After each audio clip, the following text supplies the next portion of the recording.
कल जो हमने एक बार वेक्टर अलजेब्रा के पहले पार्ट में हमने 1 से लेकर 7 तक के प्रश्नों को हल किया था। आज हमें 8 से लेकर 13 तक के 15 तक के प्रश्नों को हल करेंगे और 15 तक के प्रश्नों में आप देखिए इन प्रश्नों को आइए समझते हैं। Vector A cross vector B का मान ज्ञात करना है, जिसमें वेक्टर ए दिया है 2i cap minus 3k cap और वेक्टर बी बराबर 3i cap plus 4j cap. तो इसका वैल्यू निकालना है, यानी ए क्रॉस बी का वैल्यू निकालना है। तो हमें दिया है कि वेक्टर ए किसके बराबर है 2i cap minus 3k cap के और वेक्टर बी किसके दिया है 3i cap plus 4j cap के। हमसे पूछा गया कि vector A cross vector B निकालिए, तो हम लिख सकते हैं कि vector A cross vector B किसके इक्वल हो जाएगा i cap j cap k cap के, और इसके स्केलर को लिखिए तो ये 2 हो गया, j का कोई स्केलर नहीं है तो 0 हो जाएगा, k किसके बराबर -3 का, और पुनः हम i के स्केलर को 3 रखें, इसमें j का 4 है, ये 0 के इक्वल है। तो आप इसको हल करें तो i कैप की i कैप हो जाएगा, ये बंद होंगे और i बंद हो जाएंगे, 0 2 इस माइनस माइनस प्लस 12 के हो जाएंगे, और पुनः इसके पास आइए तो माइनस j हो जाएगा, और इसको आप बंद करें और इसको आप बंद करें, तो जब आप इसको बंद कीजिएगा और इसको बंद करिएगा तो ये किसके इक्वल होगा 0 + 9 के इक्वल हो जाएगा, 0 + 9 के इक्वल हो जाएगा। आप इसमें आइए तो आप k की ओर जाइए तो k कैप, और आप इसको और इसके क्षैतिज को बंद करेंगे तो बच जाएगा 0 + 9, यानी 0 और प्लस 3 किसका हो जाएगा 9, इसको बंद हुआ ना, तो 0 माइनस किसके हो जाएंगे 0 - 8 के, यानी 0 - 8 के, 8 - 0 के, 8 - 0 के, तो हम कह सकते हैं कि 12i कैप हो गया, i हो जाएगा -9j कैप, i हो जाएगा 8k कैप, और यही हमारा आंसर हो गया क्वेश्चन नंबर 8 का, यानी vector A cross vector B का। क्वेश्चन नंबर हमारा 9 है कि वेक्टर ए बराबर 2 3 -5 और वेक्टर बी बराबर 2 2 3, तो वेक्टर ए और वेक्टर बी के बीच का कोण निकालिए। क्योंकि हमारा वेक्टर है, लेट हम इसकी स्थिति सदिश निकालिए, तो वेक्टर ए को हम लिख सकते हैं 2i cap minus plus 3j cap, 2i cap 3j cap और -5k कैप, यानी वेक्टर ए है हमारा 2i कैप 3j कैप और -5k कैप के, और हमारा जो वेक्टर बी है वो किसके इक्वल है, वो है 2i कैप 2j कैप और 2k कैप के। तो हमसे पूछा जा रहा है कि वेक्टर ए और वेक्टर बी के बीच का कोण निकालिए, तो वेक्टर ए और वेक्टर बी के बीच हमारा क्वेश्चन नंबर 9 है वेक्टर ए बराबर 2 2 3 -5 और वेक्टर बी बराबर 2 2 2, वेक्टर ए और वेक्टर बी के बीच का कोण निकाले। वेक्टर ए और वेक्टर बी के बीच कोण निकालने के लिए आपको इसको स्थिति सदिश लेने की जरूरत नहीं है, आप इन दोनों का डॉट प्रोडक्ट निकालें। तो हमने वेक्टर ए को इतना कंसीडर कर दिया, वेक्टर बी को इतना मान लिया। अब वेक्टर ए डॉट यदि हम वेक्टर बी निकाले तो हम कह सकते हैं कि 2 × 2 हो गया और प्लस हो गया 3 × 2 हो जाएगा और प्लस -5 × 2 हो जाएगा। आप इसको करें तो 2 2 4 3 2 6 -10 के इक्वल हो गया, यानी 10 - 10 कट के किसके इक्वल हो गए 0 हो गए। जब वेक्टर ए और डॉट वेक्टर बी का वैल्यू 0 हो गया तो हम कह सकते हैं कि वेक्टर ए वेक्टर बी पर लंब है, इसका मतलब वेक्टर ए और वेक्टर बी के बीच का कोण कितना है 90 डिग्री। तो हम कह सकते हैं कि वेक्टर ए लंब वेक्टर बी, इसलिए वेक्टर ए और वेक्टर बी के बीच का कोण कितना है, वेक्टर ए और वेक्टर बी के बीच का कोण क्या डिग्री 90 डिग्री के इक्वल। आइए क्वेश्चन नंबर हम 11 देखते हैं। हमारा क्वेश्चन नंबर 11 है कि वेक्टर ए और वेक्टर बी के बीच का कोण निकालें जिसका परिणाम √3 √2 है, vector A dot vector B 6 के इक्वल है। तो हम कह सकते हैं कि वेक्टर ए जो दिया है मैग्नीट्यूड ए है, उसके किसका वैल्यू √3 के वैल्यू सॉल्व कर दें 11 नंबर क्वेश्चन। और जो वेक्टर बी है मैग्नीट्यूड बी है वो किसके इक्वल है 2 के इक्वल है, और वेक्टर ए डॉट वेक्टर जो बी है वो किसके इक्वल है 6 के इक्वल है। तो हम कह सकते हैं कि vector A dot vector B किसके इक्वल होता है, vector A dot vector B किसके इक्वल होता है magnitude A magnitude B cos theta के इक्वल होता है। तो vector A dot vector B का तो हमें वैल्यू दिया किसके बराबर है √6 का, और वेक्टर ए का वैल्यू किसके बराबर है √3 का, और वेक्टर मैग्नीट्यूड बी का वैल्यू किसके बराबर है 2 का, यानी cos थीटा। यहाँ से हम cos थीटा निकाले तो हम कह सकते हैं √6 होगा √3 गुना कितना होगा 2 होगा, 6 को तोड़े तो √3 गुना √2 लिख सकते हैं, और हम इसको लिख सकते हैं √2 गुना 2, इससे कट गया तो हम कह सकते हैं कि cos थीटा जो है √2/2 के होगा, और 2 को चूंकि √2 और 2 लिख सकते हैं तो हम √2 और 2 को लिखे तो √2 गुना √2 कट जाएगा, यानी cos थीटा हमारा किसके इक्वल हो जाएगा 1/√2 के। यदि थीटा हम निकाले तो हम कह सकते हैं कि ये cos थीटा किसके बराबर हो जाएगा cos 45 डिग्री की, यानी थीटा जो हो गया हमारा किसके इक्वल हो जाएगा 45 डिग्री का। यही हमारा आंसर हो गया, यानी वेक्टर ए और वेक्टर बी के बीच का जो कोण बनेगा वो कितना होगा 45 डिग्री, और यही हमारा आंसर हो गया क्वेश्चन नंबर 11 का। हमारा जो क्वेश्चन नंबर 12 दिया है कि vector A cross vector B का जो स्क्वायर है मैग्नीट्यूड है वो magnitude A magnitude B minus vector A dot vector B के मैग्नीट्यूड के स्क्वायर के इक्वल है। तो चूंकि हम जानते हैं, सोल्व करते हैं क्वेश्चन नंबर 12 जो सोल्व करते हैं, दिया है कि सिद्ध कीजिए कि vector A cross vector B किसके इक्वल होगा मैग्नीट्यूड ए का स्क्वायर मैग्नीट्यूड बी का square minus vector A dot vector B magnitude के स्क्वायर के इक्वल होंगे। तो vector A cross vector B हम जानते हैं कि vector A cross vector B किसके इक्वल होता है,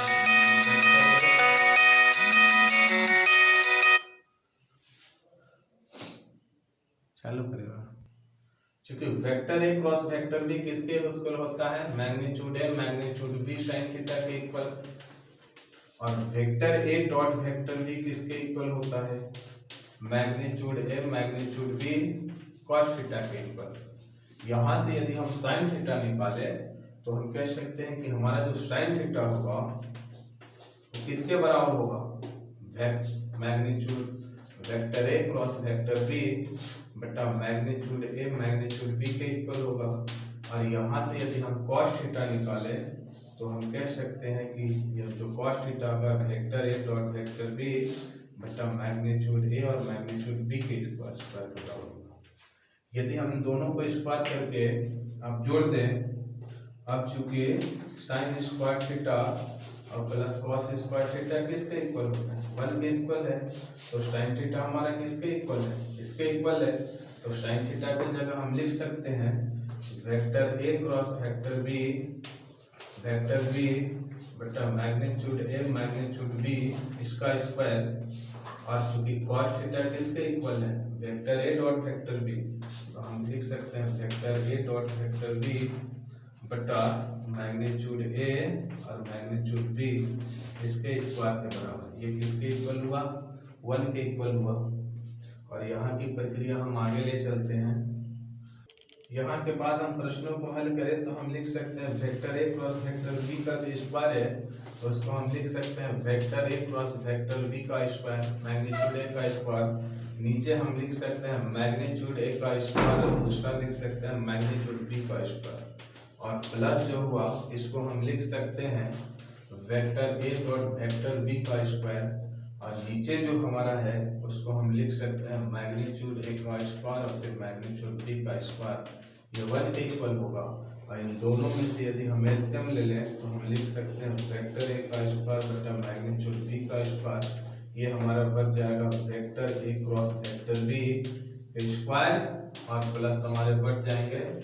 vector A dot vector B के स्क्वायर, ये किसके इक्वल हो जाएंगे 1 के। आप इसके साथ क्रॉस गुना कीजिए तो आप लिख सकते हैं कि vector A cross vector B का स्क्वायर और प्लस हो गया मैग्नीट्यूड ए मैग्नीट्यूड बी का स्क्वायर किसके इक्वल हो जाएगा, आप इसको लाइए तो मैग्नीट्यूड ए का स्क्वायर मैग्नीट्यूड बी के स्क्वायर के इक्वल हो जाएंगे। अब थोड़ा सा आगे बढ़े तो vector A cross vector B को आप लिख सकते हैं इसका स्क्वायर, इसको आप उधर ले जाएं तो आप लिख सकते हैं वेक्टर ए का स्क्वायर इंटू मैग्नीट्यूड बी का स्क्वायर, अब माइनस क्या हो गया vector A dot vector B का स्क्वायर, और यही हमारा प्रूफ हो गया क्योंकि क्वेश्चन नंबर 12 में मैग्नीट्यूड ए का स्क्वायर मैग्नीट्यूड बी का स्क्वायर माइनस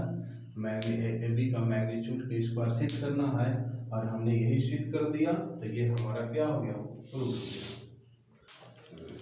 क्वेश्चन नंबर हमारा 13 है कि लैम्डा का मान ज्ञात कीजिए जबकि 2i cap minus lambda j cap plus 3k cap और 3i cap minus 2j cap minus 4k cap एक दूसरे के लंबवत है। जब एक दूसरे के वेक्टर लंबवत है तो हम कह सकते हैं कि vector A dot vector B किसके इक्वल होगा, 0 के इक्वल होगा। तो हम कह सकते हैं कि चूंकि वेक्टर ए और वेक्टर बी आपस में लंबवत है, वेक्टर और वेक्टर बी आपस में कितना है, आपस में लंबवत